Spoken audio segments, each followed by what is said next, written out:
My family sat around my dining room table, exchanging gifts and laughter, while I watched from the kitchen doorway with empty hands and a full heart that was slowly breaking.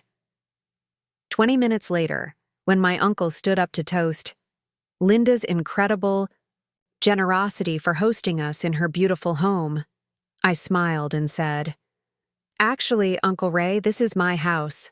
I bought it 2 years ago." The silence that followed was so complete you could hear the Christmas tree lights humming in the corner. Here's how a military pension, a family's assumptions, and one very awkward Christmas dinner changed everything. The invitation had arrived 3 weeks earlier, delivered not by mail, but by my younger sister Emma during one of her surprise visits to my apartment. I was folding laundry in my small living room, sorting through the practical wardrobe of someone who'd spent 12 years in the Army and now worked at a local Veterans Outreach Center, when she knocked on my door with that particular rhythm that meant she wanted something. "Jordan," she called through the door. I brought coffee and news. I opened the door to find Emma holding 2 steaming cups from the expensive cafe downtown, the kind that charged $6 for what I could make at home for 50 cents. Her perfectly styled blonde hair caught the hallway light, and her designer coat probably cost more than I spent on groceries in a month. She looked every inch the successful marketing executive she'd become, while I stood there in my faded jeans and Army Marathon t-shirt, aware of the contrast but long past caring about it. "What's the occasion?" I asked, accepting the coffee and stepping aside to let her in. Emma settled onto my second-hand couch like she was trying not to wrinkle her outfit. Her eyes swept across my sparse living room, taking in the military photos on the walls, the stack of books on veteran resources piled on my coffee table, and the general atmosphere of someone who lived practically rather than luxuriously. "So," she began, that bright tone she used when she was about to deliver news she thought might upset me. "Mom's planning Christmas dinner again this year." I waited, knowing there was more coming. Emma never led with the simple stuff. She's decided to host it at Linda's new place in Riverside Heights. You know, Linda finally bought that gorgeous colonial she'd been eyeing? The one with the wraparound porch and the 3-car garage? Linda, our oldest sister, the one who'd married a successful contractor and had spent the last 5 years climbing the social ladder of our small city with determination that would have impressed my old drill sergeants. The one who always made sure everyone knew about her latest purchase, her newest renovation, her most recent vacation to somewhere exotic. "That's nice for Linda," I said carefully. Emma leaned forward, her expression becoming more animated. "Jordan, you should see this place. It's like something out of a magazine. Hardwood floors throughout, granite countertops, this incredible stone fireplace in the living room. Linda's been posting pictures on social media for weeks. The dining room alone is bigger than your entire apartment." I felt that familiar tightness in my chest, the one that appeared whenever my family gathered to celebrate someone else's success, while treating mine like it didn't exist. 12 years of military service, 3 deployments, a Bronze Star, and now a career dedicated to helping other veterans navigate civilian life. But somehow Linda's new house was more impressive than anything I'd ever accomplished. "The best part," Emma continued, seemingly oblivious to my growing discomfort, "is that Linda wants to make it really special this year. She's planning this whole elegant Christmas dinner, complete with place cards and multiple courses. She even hired a caterer to help with some of the dishes." "Sounds expensive," I observed. "Oh, she can afford it now. David's construction business has been booming, and with her real estate license bringing in serious commission, they're doing really well. She deserves it, you know? She's worked so hard to get where she is." The implication hung in the air between us, unspoken but clear. Linda had worked hard and succeeded, while I had somehow settled for less. It was the same narrative that had followed me since I'd left the Army 2 years earlier, trading a steady military paycheck for work that mattered. More than money, but paid significantly less. Emma pulled out her phone and began scrolling through photos. "Look at these pictures she posted last week. The kitchen has this gorgeous island with seating for 6, And the master suite has a walk-in closet that's literally the size of a bedroom. She held the phone toward me, and I found myself looking at familiar spaces photographed from angles I'd never seen before. The kitchen with its warm cherry cabinets and granite surfaces that I'd picked out after weeks of research. The living room with the stone fireplace I'd specifically requested because it reminded me of the lodge where my grandfather used to take me fishing. The master bedroom with its cathedral ceiling and the walk-in closet that had sold me on the house in the first place. My house. The house I'd bought 2 years earlier with my military savings, VA loan benefits, and the quiet determination to create a home base for myself after years of temporary quarters and deployment housing. The house where I'd spent weekends refinishing floors, painting walls, and learning home repair from YouTube videos because contractors were expensive, and I'd always been better with my hands than my wallet. "It's beautiful," I managed to say, which was true. I'd always thought so. Emma nodded enthusiastically. "Linda's so excited to host the whole family there for the first time. Mom, Dad, Aunt Sarah, and Uncle Ray, all the cousins, everyone. She's already planning the menu and the decorations. She wants it to be perfect." "I'm sure it will be." "There's just one thing," Emma said, and her tone shifted slightly, becoming more careful. "Linda's a little worried about the expense of everything. You know, catering costs, decorations, gifts for everyone. She and David are doing well, but Christmas for the whole extended family is still a big financial commitment." I felt something cold settle in my stomach. "What kind of gifts?" "Oh, nothing too elaborate. Just something nice for everyone, you know? Linda thought it would be special if the host family provided a little something for each person, like a thoughtful Christmas memento. She's been shopping for weeks, trying to find the perfect thing for each family member." Emma paused, clearly working up to something she found difficult to say. "The thing is, Jordan, Linda mentioned that maybe this year might be better if people only brought gifts for the kids, rather than doing the whole adult gift exchange. You know, to keep costs manageable for everyone." "Right," I said slowly. "And she thought maybe you'd understand, given your situation and everything. She knows the Veterans Center doesn't pay much, and she didn't want you to feel pressured to spend money you might not have on gifts for everyone. My situation, my job helping veterans find housing and benefits and employment, work that often, kept me at the office until 8 or 9 at night, but barely covered my own basic expenses. Work that Linda had once described as noble but not very practical during a family barbecue, where she'd suggested I might want to consider getting my real estate license like she had. "That's thoughtful of her," I said, keeping my voice level. Emma brightened, apparently relieved that I was taking the news well. "I knew you'd understand. Linda's really trying to make this Christmas special for everyone, and she figured this way there's no pressure on anyone to overspend. Plus, she's so excited to show off the house. She keeps saying it's the first time she's really felt like she has a proper home for entertaining." A proper home for entertaining. I thought about the dining room table I'd bought specifically because it could seat 12 people comfortably, even though I rarely had more than 1 or 2 friends over. I thought about the guest bedroom I'd furnished carefully, hoping that someday my family might want to visit and stay overnight. I thought about the wraparound porch where I'd spent summer evenings reading and planning the landscaping I couldn't yet afford. "When is dinner?" I asked. "Christmas Day at 2 o'clock. Linda wants to do a late lunch, early dinner kind of thing so people can be home with their own families by evening. She's planning this gorgeous tablescape with real china and everything.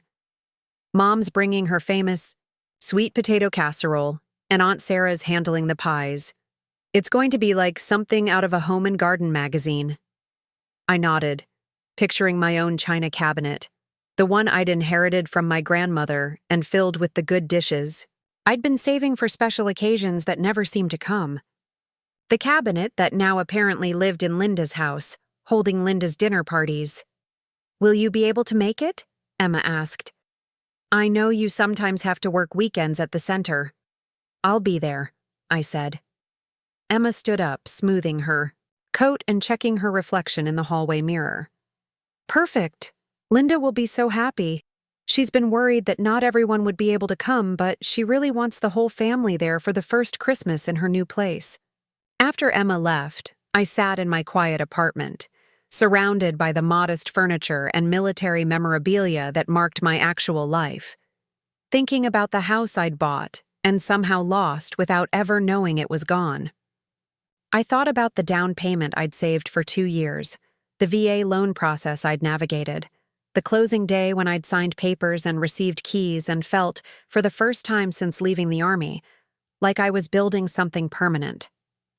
Pulled out my phone and scrolled through Linda's social media posts, looking at my kitchen, my living room, my carefully chosen paint colors being presented as evidence of her success and good taste. The captions talked about finally finding the perfect home and grateful for all of David's hard work making this dream come true.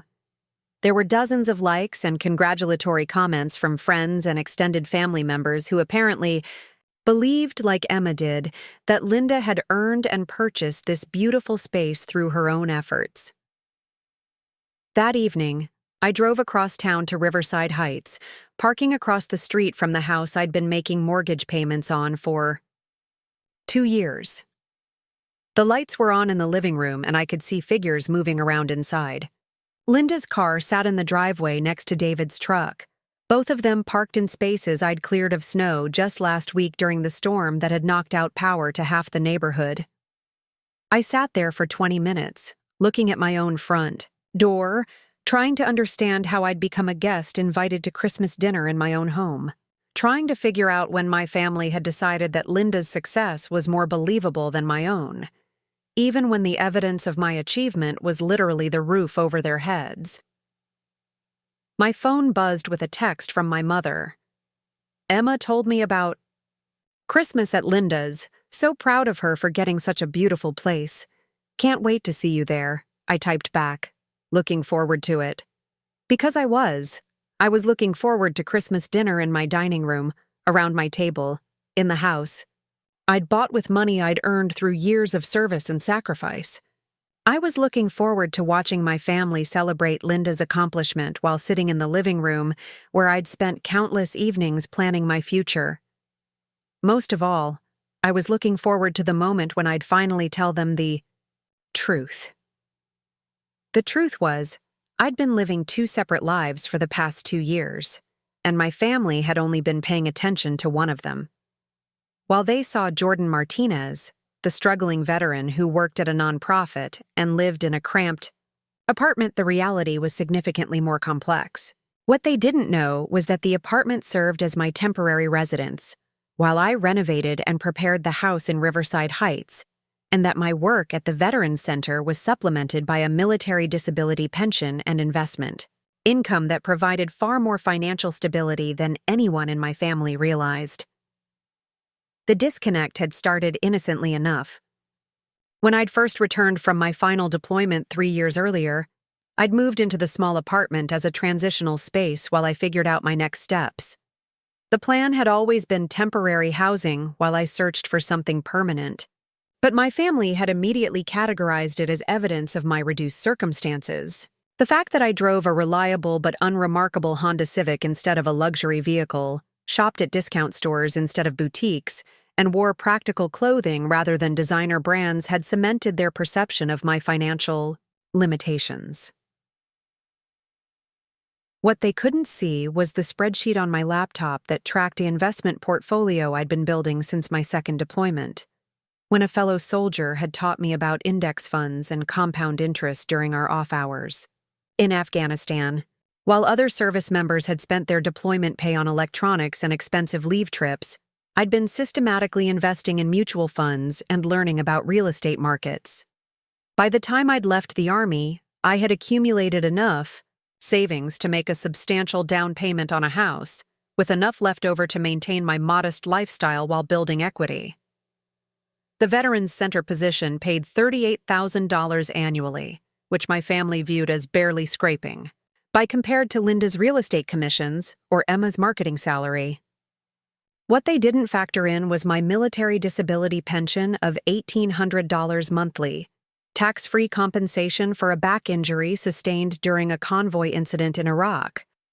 Combined with my investment returns and the absence of student loan debt thanks to my GI Bill benefits, my actual annual income exceeded what most of them earned, despite appearances suggesting otherwise. But explaining this would have required conversations my family seemed reluctant to have. Conversations about why I'd chosen work that felt meaningful over work that appeared lucrative. Conversations about the difference between living below your means by choice versus living below your means by necessity. Conversations about how military service had taught me to value substance over appearance, function over form. Instead, they'd constructed a narrative that felt more comfortable for them. Jordan had struggled to adjust to civilian life. Jordan had made impractical career choices. Jordan needed gentle management and low expectations to avoid disappointment. This narrative allowed them to feel generous when they offered unsolicited financial advice, sympathetic when they discussed my situation in hushed tones at family gatherings, and superior when they celebrated their own more visible forms of success. The house purchase had been my attempt to bridge that gap between perception and reality. After 18 months of careful research, I'd identified Riverside Heights as an emerging neighborhood where property values were climbing but hadn't yet peaked. The colonial I'd chosen needed cosmetic updates but had excellent bones, solid infrastructure, and enough space to serve as both a comfortable home and a potential rental property if my circumstances changed. The wraparound porch had sold me immediately, reminding me of my grandmother's house where I'd spent childhood summers learning to appreciate quiet mornings and evening conversations. I'd used a VA loan to minimize my down payment while still securing favorable terms, then spent weekends learning to tile bathrooms, refinish hardwood floors, and paint trim work with the precision I'd once applied to maintaining military equipment. YouTube had become my construction university, and the local hardware store employees had learned to recognize me as the woman who asked detailed questions and always returned with photos of successful projects. The renovation process had been deeply satisfying in ways I struggled to articulate to people who'd never lived in temporary housing for years at a time. Every decision felt permanent in the best possible way. Choosing paint colors meant I'd be looking at those walls for years to come. Selecting appliances meant I'd be cooking in that kitchen for the foreseeable future.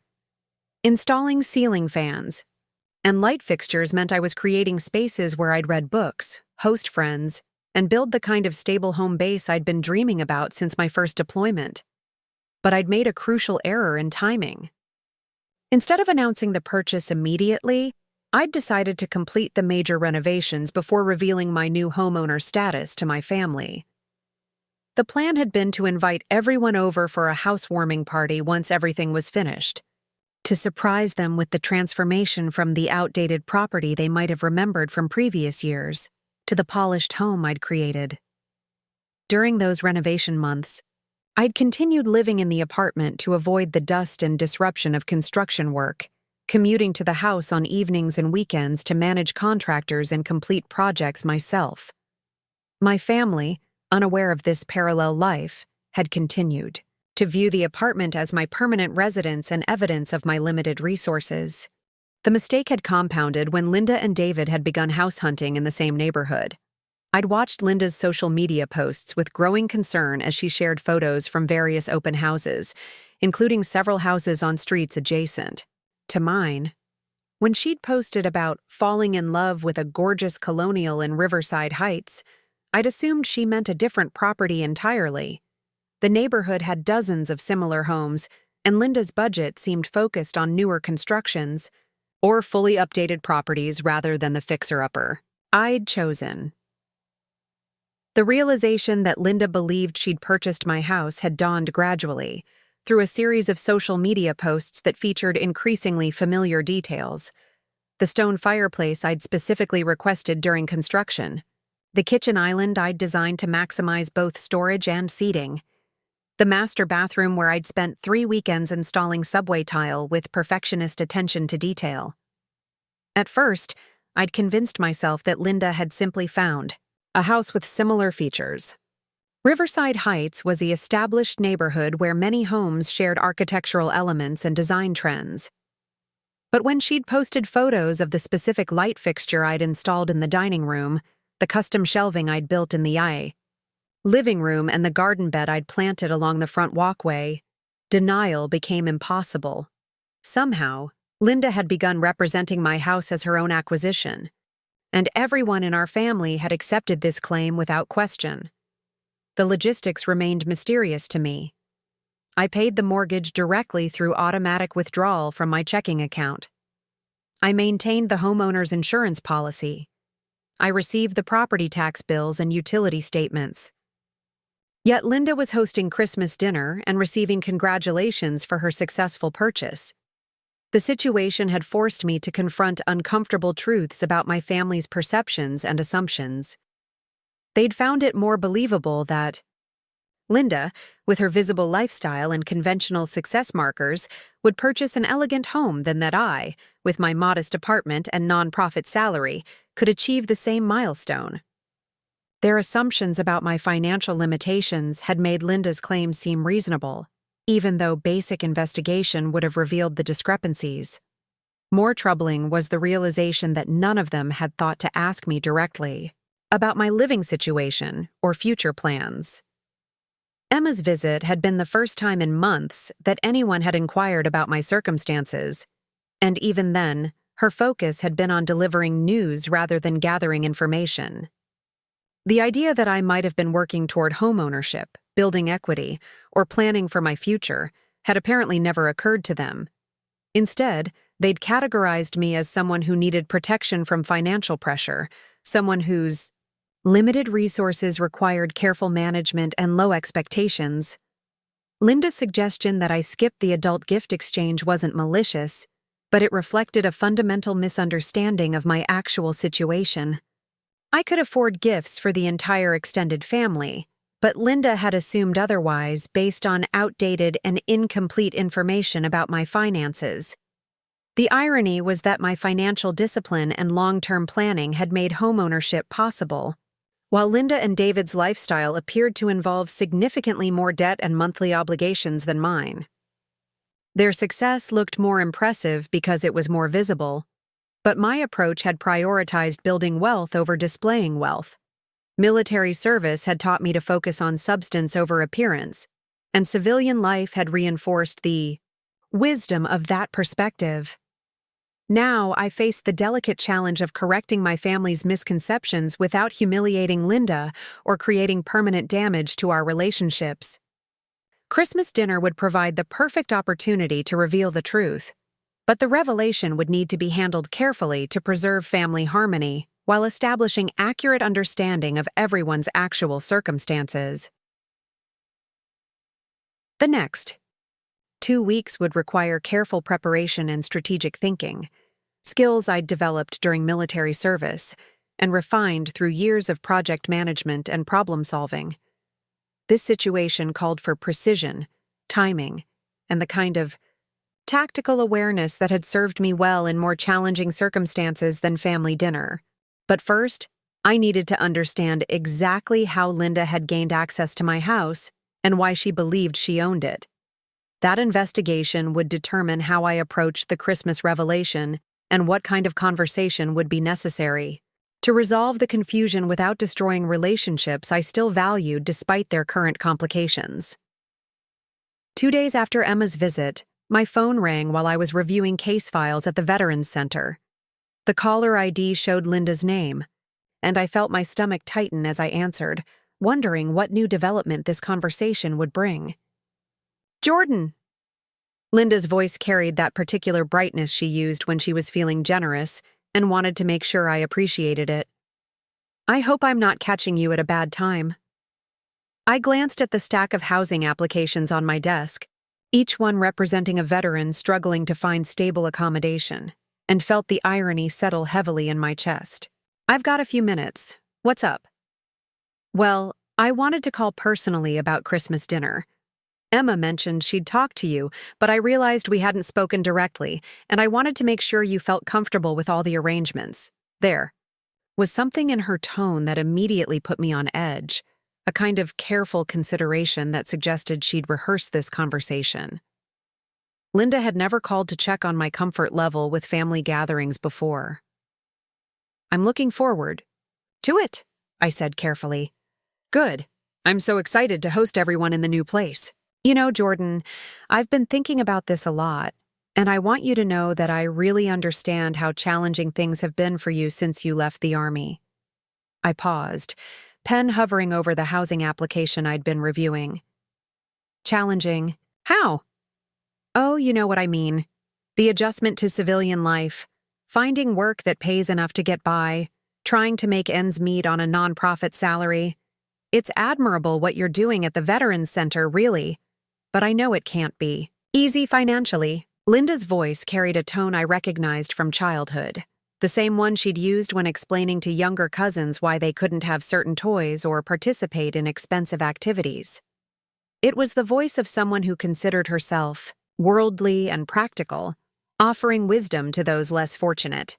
"I manage fine," I replied, but Linda seemed to interpret this as confirmation of her assumptions rather than contradiction of them. "Of course you do. You've always been so resourceful. But that's actually what I wanted to talk to you about. I know Emma mentioned the gift situation, and I hope you understand that when I suggested limiting adult gifts this year, I was thinking of everyone's budgets, not just yours." The careful phrasing stung more than direct criticism would have. Linda was wrapping her assumptions about my financial limitations in language designed to make her seem considerate rather than condescending. "That's thoughtful," I managed. "I mean, David and I are in a position where we can afford to provide something nice for everyone, and I know Mom and Dad have their retirement income, but I realize not everyone has the same flexibility. There's no shame in that, Jordan. We all make different choices about our careers and priorities. Different choices, as if my military service had been a whimsical decision rather than 12 years of commitment and sacrifice. As if my current work helping veterans was a hobby rather than a deliberately chosen mission. The thing is," Linda continued, "I also wanted to make sure you'd be comfortable in the house. I know it's quite a bit more upscale than what you're used to, and I don't want you to feel out of place or awkward." I felt heat rising in my chest. "Out of place how?" "Oh, nothing major. It's just that the house is fairly formal, and I'll be using the good china and crystal, that sort of thing. I know you've been living more simply, and I wanted to give you a heads up so you'd know what to expect. Living more simply. In my sparse apartment while she enjoyed the granite countertops and hardwood floors I'd selected and paid for. The irony was so complete it almost seemed intentional. "I think I can handle formal dining," I said, keeping my voice level. "Of course you can. I didn't mean to suggest otherwise. It's just that I know how overwhelming it can be when you're not used to that level of, well, luxury, I suppose. The dining room alone cost more to furnish than most people spend on their entire living spaces. The dining room that I'd furnished with careful research and months of saving. The table I'd chosen specifically because it could accommodate our extended family comfortably. The chandelier I'd installed myself after watching instructional videos and practicing on a spare fixture in the basement. I'm sure it's beautiful, I said. It really is. David keeps saying he can't believe this is our life now, you know? After years of saving and working toward this goal, it feels almost surreal to actually be living in such an incredible space. Their goal, their saving, their work. I thought about the deployment money I'd invested instead of spending on leave trips to Europe.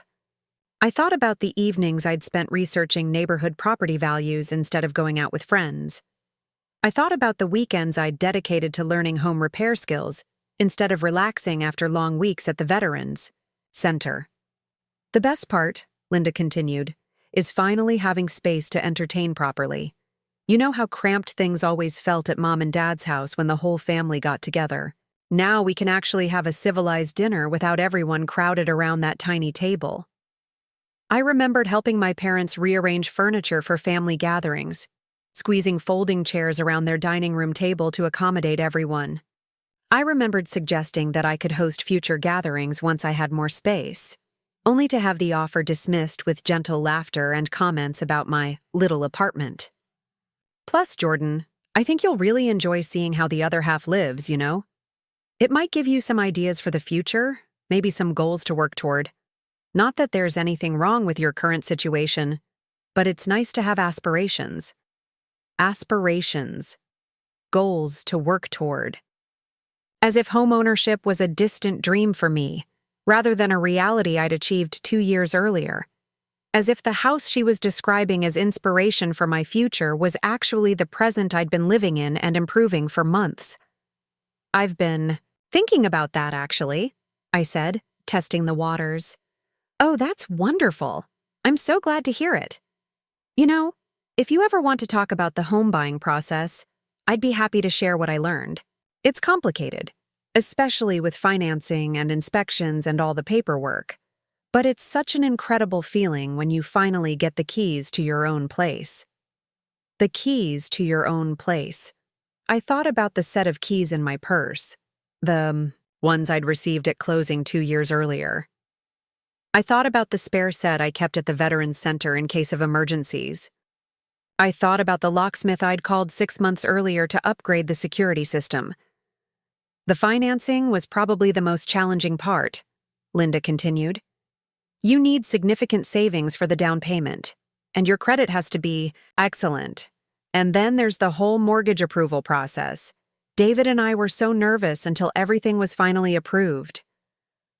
I wondered what Linda would say if she knew about VA loan benefits, about the reduced down payment requirements. For veterans, about the mortgage pre-approval I'd received based on my military service and financial stability. I wondered if she'd ever considered that my practical lifestyle might reflect financial discipline rather than financial limitation. But it's all worth it in the end, she concluded. There's nothing like the feeling of walking into a space and knowing it's truly yours.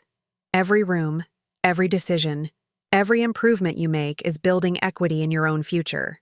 Every room, every decision, every improvement. I thought about the bathroom tile I'd laid during a 3-day weekend in July. I thought about the kitchen backsplash I'd installed after watching tutorial videos for 2 weeks. I thought about the landscaping I'd planned and planted over the course of an entire summer. Jordan, are you still there? Still? I'm here, I said, just thinking about what you said. Good. I hope this conversation helps you feel more comfortable about Christmas dinner. I want everyone to have a wonderful time. And I know it can be intimidating to be in an unfamiliar environment, especially one that's quite different from what you're used to. Unfamiliar environment. Different from what I was used to. I almost laughed at the absurdity of it all. I don't think I'll have any trouble feeling at home, I said. And for the first time in the conversation, I allowed a hint of something else to creep into my voice. That's the spirit. And Jordan, one more thing. I hope you don't mind me mentioning this, but if you need any help with what to wear or anything like that, just let me know. I know you don't usually have occasion to dress up much, and I want to make sure you feel confident and comfortable. What to wear? To Christmas dinner in my own house, around my own table, in rooms I'd personally designed and decorated.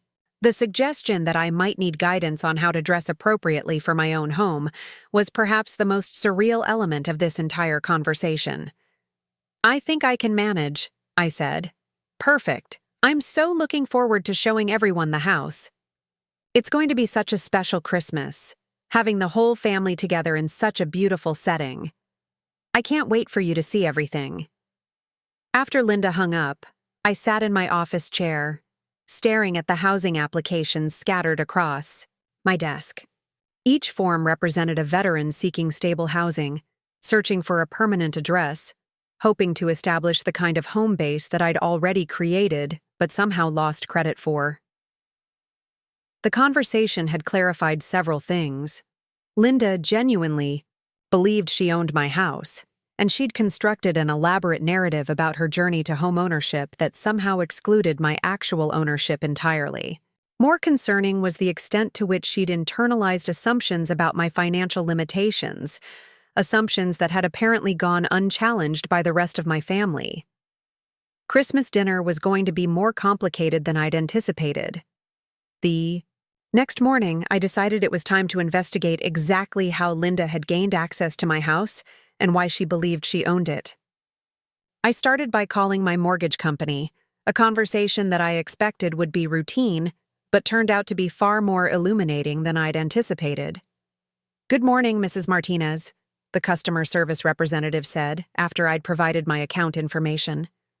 "How can I help you today?" "I wanted to verify the status of my mortgage payments and confirm that all my account information is current," I said, settling into my office chair at the Veterans Center during my lunch break. "Let me pull up your account. Yes, everything looks current. Your automatic payments have been processing normally, and your account is in excellent standing.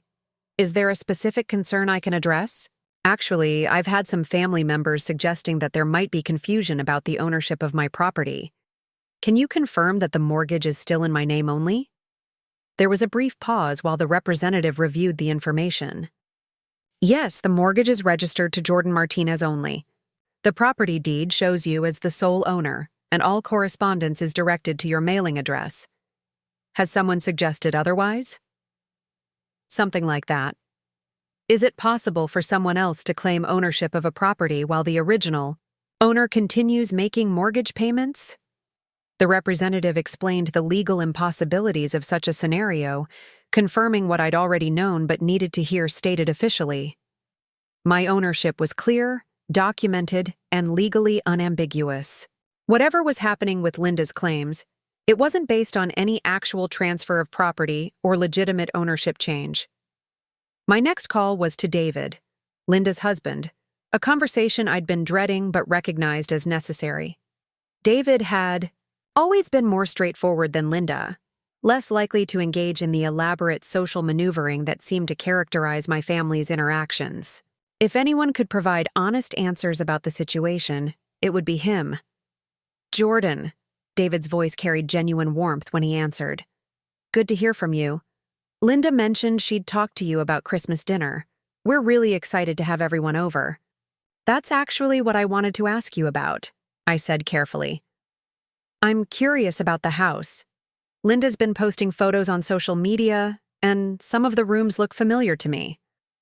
"Oh, you've probably seen similar layouts before. The colonial style is pretty common in Riverside Heights. Linda fell in love with the neighborhood after driving through it for months. She kept saying she wanted something with character, you know? Something that felt established rather than cookie-cutter new construction." "Right. And you bought it recently?" "Well, that's the interesting thing," David said, and I heard something shift in his voice. "We didn't exactly buy it in the traditional sense. Linda worked out this arrangement through her real estate connections. It's kind of complicated, but basically we're house-sitting long-term for the actual owner." My grip tightened on the phone. "House-sitting?" "Yeah. It's this wealthy investor who bought the property as part of a portfolio, but doesn't actually live there. Linda found out about it through her real estate network. The owner wanted someone reliable to maintain the property, keep it occupied, handle basic upkeep, that sort of thing. In exchange, we get to live there rent-free while building up our own savings for a purchase." The pieces began falling into place with sickening clarity. "And Linda arranges this through her real estate contacts?" "Exactly. She knows this property management company that handles high-end rentals and house-sitting arrangements for investors who live out of state. The owner apparently travels frequently for business and wanted local people to keep an eye on the place. Linda convinced them we'd be perfect caretakers." I felt my chest tighten as the full scope of the deception became clear. "What's the property management company called?" "Let me think. Renaissance Property Solutions, I think. Linda handles all the communication with them. I just know we're supposed to keep the place in good condition and report any maintenance issues. It's actually worked out great for everyone involved." Renaissance Property Solutions. The same company I'd hired 18 months earlier to handle rental inquiries and maintenance coordination for my house, when I'd briefly considered renting it out instead of living there myself. The same company that had my contact information, knew about my ownership, and had been authorized to show the property to potential tenants. "David," I said slowly, "has Linda shown you any paperwork for this arrangement? Contracts, agreements, anything official?" She mentioned something about confidentiality requirements from the property management company. You know how these wealthy investors are about privacy. Linda said it was better if I didn't get involved in the business side of things, just focused on taking care of the property. The manipulation was breathtaking in its complexity. Linda had somehow convinced David that they were legitimate caretakers, while simultaneously convincing our family that they'd purchased the house. She'd used her real estate credentials to lend credibility to both versions of the story, and she'd positioned herself as the sole point of contact for all official communication. "Does the property management company ever contact you directly?" I asked. "No, everything goes through Linda. She's the real estate professional, so it makes sense that they'd work with her as the primary contact. Plus, she understands all the legal terminology and contract language better than I do." I realized that David was as much a victim of Linda's deception as the rest of the family, though his version of the lie was different from theirs. He believed they were house-sitting for a mysterious investor, while everyone else believed they'd achieved successful home ownership. Linda had created two separate narratives to manage two different audiences, and she was the only person who knew the complete truth. Has Linda mentioned anything about the owner potentially selling the property or ending the house-sitting arrangement? Actually, that's been a concern lately. Linda said the owner might be making some changes to their investment portfolio after the new year. She's been worried we might need to find alternative housing soon, which is why she wanted to make this Christmas really special. It might be our last time hosting in such a beautiful space. The timeline made perfect sense. Linda knew that her unauthorized occupation of my house couldn't continue indefinitely. She'd been using the property as long as she felt safe doing. But something had triggered her concern about discovery. Christmas dinner was her finale, her moment to extract maximum social benefit from the deception before circumstances forced her to abandon it. "That must be stressful, not knowing how long you'll be able to stay," I said. "It is, but Linda keeps saying something will work out. She's been hinting that maybe the owner might be willing to sell to us directly, or that her real estate connections might lead to something similar in the neighborhood. She's always been good at making things happen." After ending the call with David, I sat in my office trying to process the full extent of Linda's scheme. She'd gained access to my house through the property management company, convinced David they were legitimate caretakers, convinced the family they were successful homeowners, and positioned herself to benefit socially from my investment, while I remained unaware of the situation. The sophistication of the deception was almost impressive. Linda had identified vulnerabilities in multiple systems and relationships, then exploited them systematically to create a complex web of half-truths and misdirection. She'd leveraged her real estate background to add credibility to her claims, used David's trust to avoid scrutiny of the details, and relied on my family's assumptions about my financial limitations to prevent anyone from questioning the plausibility of her story. But she'd made one crucial error. She'd underestimated my ability to investigate and understand what was happening. Military service had taught me to gather intelligence systematically, and my work at the Veterans Center had developed my skills in navigating bureaucratic systems and uncovering information that wasn't immediately obvious. My next step was to contact Renaissance Property Solutions directly. As the actual owner of the property, I had every right to know who they'd authorized to access my house and under what circumstances. I also needed to understand whether Linda had forged documents, misrepresented her authority, or simply exploited gaps in their verification procedures. The conversation with Renaissance Property Solutions was brief but illuminating. According to their records, I had indeed contacted them about potential rental management services, but I'd ultimately decided not to proceed with any rental arrangements. They had no record of authorizing anyone to occupy the property, no contracts with Linda or David, and no ongoing relationship with my house whatsoever. "We do have your contact information from the initial inquiry," the representative explained. but you never signed any management agreements or authorized us to handle rental activities for your property. Has anyone contacted you claiming to represent me or seeking access to information about the property?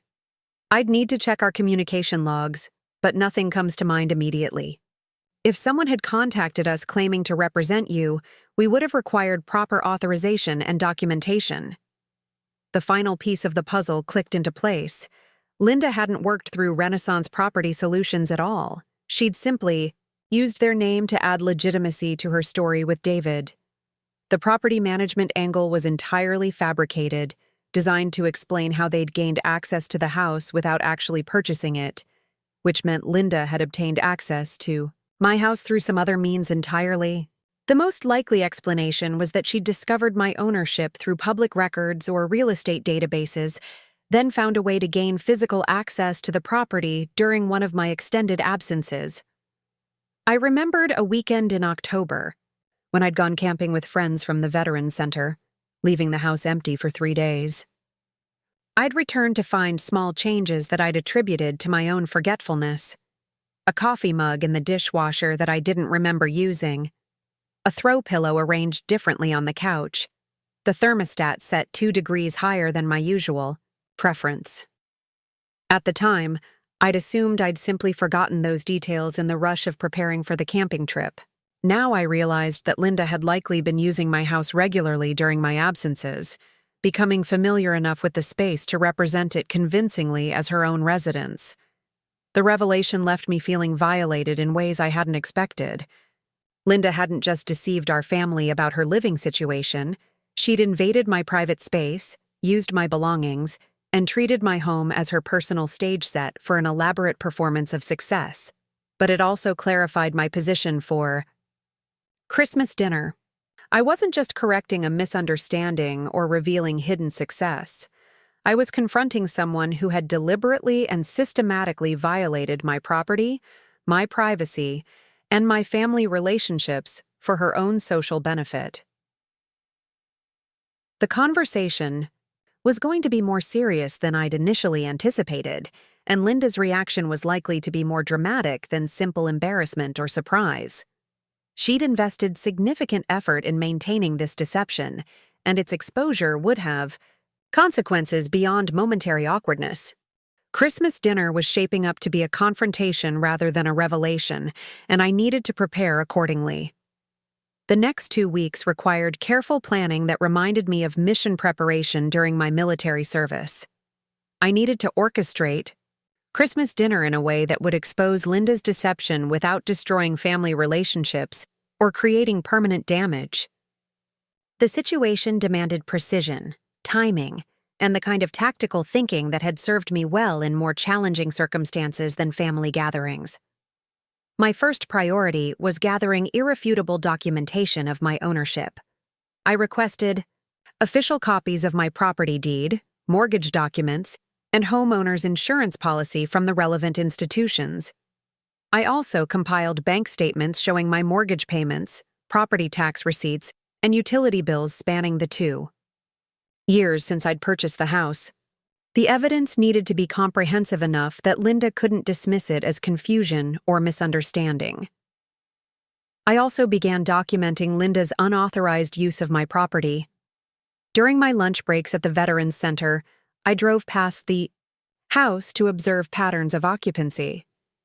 Linda's car was consistently in the driveway during weekday afternoons, and lights were on in various rooms during evening hours when I knew she wasn't working real estate appointments. David's truck appeared most evenings and remained overnight, confirming that they were indeed living in my house full-time rather than simply using it for social media photos. The most disturbing discovery came when I used my key to enter the house on a Thursday afternoon when both cars were absent. The changes were extensive and personal. Linda had rearranged furniture to better suit her preferences, replaced my carefully chosen throw pillows with her own selections, and filled my refrigerator with her groceries. My personal photographs had been removed from the mantelpiece and replaced with pictures of Linda and David's relationship milestones. Most shocking of all, my bedroom closet contained Linda's extensive wardrobe, while my own clothes had been relegated to a single drawer in the guest room dresser. She hadn't just been using my house. She'd been living in it completely, treating it as her own space while storing my belongings like unwanted remnants from a previous tenant. The violation felt profound and personal, far beyond simple trespassing or unauthorized occupancy. I photographed everything with meticulous attention to detail, creating a visual record of the unauthorized changes and personal possessions that clearly didn't belong to me. The evidence would be crucial for both the family confrontation and any potential legal proceedings that might follow. My next strategic consideration was timing. Christmas dinner needed to unfold in a way that maximized truth-telling while minimizing family trauma. I decided to let Linda proceed with her hosting performance initially, allowing her to demonstrate the full extent of her deception before revealing the reality of the situation. The contrast would be more powerful than an immediate confrontation, and it would give other family members time to observe Linda's behavior and claims firsthand. I also needed to prepare for Linda's likely responses. Military training had taught me to anticipate enemy reactions and plan for multiple scenarios. Linda would probably deny the accusations initially, then attempt to minimize the situation as a misunderstanding, and finally resort to emotional manipulation to avoid consequences. I needed to remain calm and factual regardless of her tactics, focusing on documented evidence rather than personal grievances. The guest bedroom required special preparation. I moved my personal belongings back to their proper locations throughout the house, but I left Linda's possessions untouched as evidence of the unauthorized occupancy. I also prepared a folder containing copies of all my ownership documents, organized chronologically to tell the complete story of my purchase and ongoing ownership. Emma called midweek with an update about Christmas dinner preparations. Linda's been cooking and decorating for days, she reported enthusiastically. She's so excited about hosting everyone in her beautiful home. She keeps saying this is the Christmas she's always dreamed of having. The Christmas she'd always dreamed of having in the house I'd purchased and renovated with my own resources and labor. The irony was so complete, it almost seemed deliberately crafted. She mentioned that you two had talked, Emma continued. She seemed really pleased that you're comfortable with the arrangements and looking forward to seeing the house. I'm definitely looking forward to it, I replied truthfully. Good. Linda was worried you might feel intimidated by the elegance of everything, but I told her you've always been adaptable. Plus, it'll be nice for you to see what homeownership can look like when you're ready to take that step yourself. When I was ready to take that step myself. The assumption that homeownership remained a future aspiration rather than a current reality continued to amaze me. My family had constructed such a complete narrative about my limitations that contradictory evidence became invisible to them. Has Linda mentioned anything about how long she and David plan to stay in the house? I asked. Actually, that's been a little concerning, Emma said, lowering her voice slightly. Linda's been hinting that their housing situation might change after the holidays. Something about the owner making portfolio adjustments. She seems worried they might have to move, which would be such a shame after they've put so much effort into making it their home. Their home. The phrase stung every time I heard it, but it also reinforced my determination to resolve the situation, definitively. Linda's growing anxiety about timelines suggested she knew her deception couldn't continue indefinitely, which meant Christmas dinner represented her final performance before circumstances forced her to abandon the charade. I spent the weekend before Christmas making final preparations. I restored my personal photographs to their proper locations throughout the house, arranged my ownership documents in an easily accessible folder, and prepared talking points that would allow me to explain the situation clearly and calmly, regardless of Linda's reaction or the family's initial disbelief. I also called my sister Camille, who lived several states away and rarely participated in local family gatherings, but maintained closer relationships with everyone than geographical distance might suggest. Camille had always been the most perceptive member of our family, and she'd stayed in touch with me more consistently than the others during my military service and civilian transition. "Jordan, perfect timing," Camille said when she answered. "I was just looking at Linda's social media posts about her gorgeous new house. I have to admit, I'm a little jealous. That dining room looks like something from a magazine." "It's definitely impressive," I agreed. "Camille, can I ask you something? Have you ever known Linda to exaggerate or embellish stories about her achievements?" There was a pause before Camille responded. "That's an interesting question. Why do you ask?" "Just something I've been thinking about lately. Sometimes people's social media presentations don't match the complete reality of their situations." "Well," Camille said carefully, "Linda has always been very focused on appearances and status. She's worked hard to build the lifestyle she wanted, but sometimes I think the presentation becomes more important than the substance." "Why? Is there something specific that's bothering you?" "Nothing I can't handle," I said. "But I might need someone objective to help sort through some family dynamics after Christmas." "Jordan, you know you can talk to me about anything. If something's going on with Linda or anyone else in the family, I'm here to listen." Camille's support felt reassuring, even though I couldn't share the complete situation until after Christmas dinner had resolved the immediate crisis. Having someone in the family who might be willing to hear the truth objectively would be valuable for managing the aftermath of the revelation. Christmas Eve arrived with a text from Linda. "Can't wait for tomorrow. Everything is perfect and ready. For our family celebration. Thank you for being so understanding about the gift situation. It means so much to have family who gets it." Family who gets it. I almost laughed at the phrase, considering how completely my family had misunderstood my actual situation, but tomorrow would provide clarity for everyone involved. I spent Christmas Eve evening in my apartment, reviewing my documentation one final time and mentally rehearsing the conversation that would reshape my family's understanding of several fundamental assumptions they'd held about my life and Linda's achievements. The folder containing my ownership documents sat on my kitchen table next to my car keys, ready for tomorrow's trip to Riverside Heights, to my house, where my family would gather to celebrate Linda's success in my dining room, around my table, in rooms I'd designed and renovated with my own hands and resources. Tomorrow would change everything, but unlike Linda's performance, my revelation would be based on truth, documentation, and the quiet satisfaction of finally correcting a deception that had gone on far too long. Christmas morning dawned clear and cold, perfect weather for the kind of family gathering that would be remembered for years to come, though probably not for the reasons Linda was anticipating. I dressed carefully in clothes that balanced professionalism with family-appropriate casualness, wanting to look confident without appearing threatening. At exactly 1:30, I drove toward Riverside Heights with my documentation folder and a sense of calm determination that reminded me of pre-mission briefings during my military service. The situation required careful execution, but I was prepared for whatever responses emerged from the truth-telling that was about to unfold.